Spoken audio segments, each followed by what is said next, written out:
Pour résoudre un problème scientifique, une stratégie de résolution est pensée et mise en œuvre.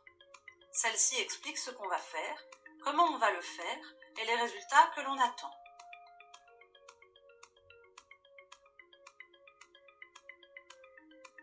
La mise en œuvre de la stratégie de résolution permet d'obtenir des résultats issus d'expériences ou de modélisation, ainsi que des informations issues de documents scientifiques.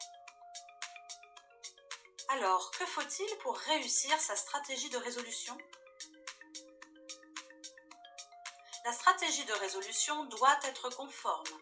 Elle explique ce qu'on cherche à résoudre en énonçant le problème scientifique ainsi que l'hypothèse testée.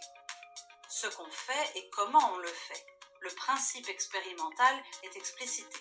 Les résultats qu'on attend, si l'hypothèse qu'on teste est validée.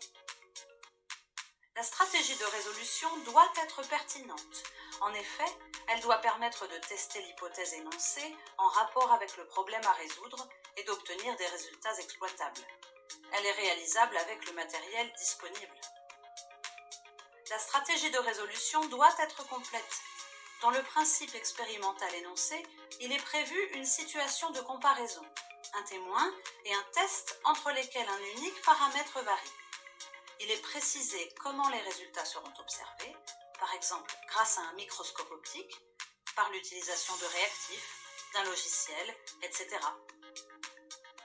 La stratégie de résolution doit être précise. Le langage utilisé comprend le vocabulaire scientifique attendu.